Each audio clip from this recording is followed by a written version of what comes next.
The Book of Heroes, Chapter 4. How Nimi came to be first brother of Rain. It came to be that Nimi, third son of Nun, was staying in a land of winter far to the south. The ground was snow 5 fathoms deep, and the bedrock of ice sank lower than the ocean. Longing for home, Nimi had made a wager, his mighty right hand against the firewood he would need for the journey. He would kill the great black bear north of the village, or settle in this land forever without his spear hand.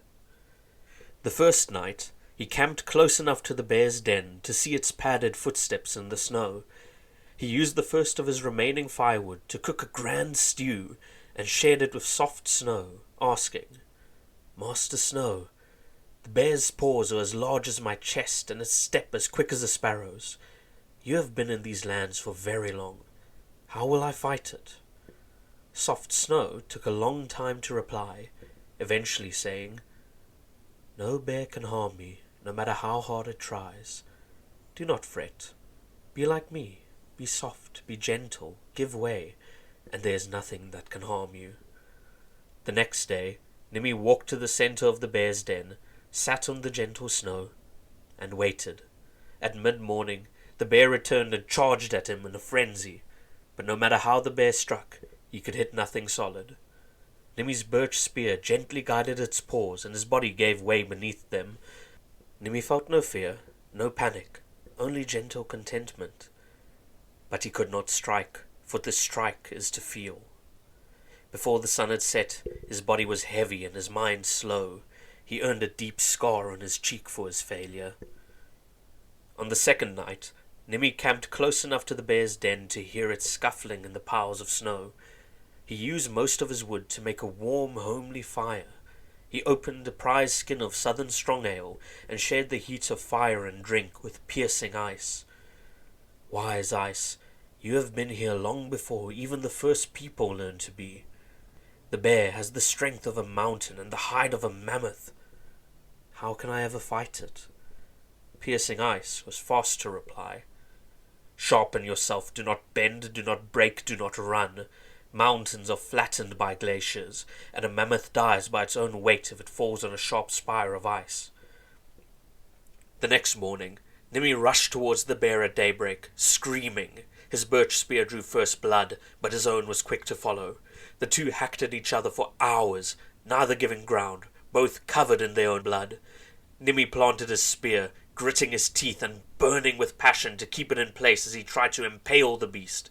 Finally, when the sun was setting, Nimi felt a great pain as one of his teeth shattered under his own strength.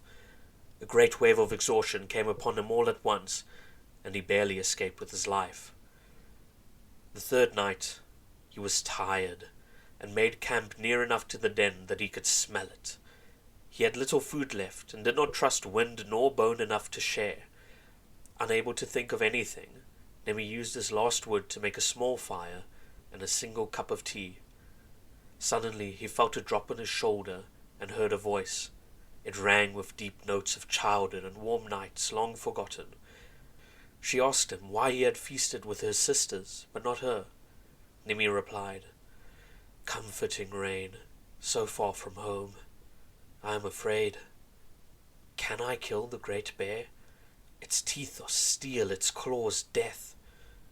Fickle Rain replied simply, "No." She was all around him then, soaking his clothes and threatening his fire. He offered her the tea. "What should I do?" "Can you live without your mighty arm?" she asked. Nimi declared that he could not. "Then fight, not in a frenzy, driving yourself to the brink, not by not fighting at all. Be a storm, then a summer drizzle, the destroying lightning, then the nourishing shower." The next morning, Nimi strode into the bear's den and began a great fight. He gave way under the paws, he clenched his teeth. He danced around the bear, a rain cloud passing through a swipe, a wall of freezing, piercing water. The sun set and rose and did so a second time. By then the bear was hurt, but Nimi could not even stand. Clutching his spear for support, he looked up and gave out a cry for help, then leapt back into the fray. Though he did not notice it at first, fickle Rain started dancing along.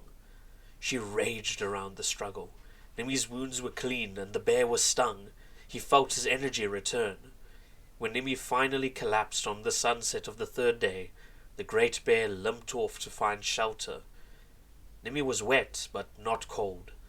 Rain was now his sister in battle, and could no longer bear to harm him. When he tried to stand up, he noticed that Sister Rain had washed away the piles of snow of the bear's den. Beneath them were the husks of ancient trees. A few days later, a mighty right hand was left behind in a land of winter far to the south, while a scarred young man started a journey north. He would never fight or travel alone again.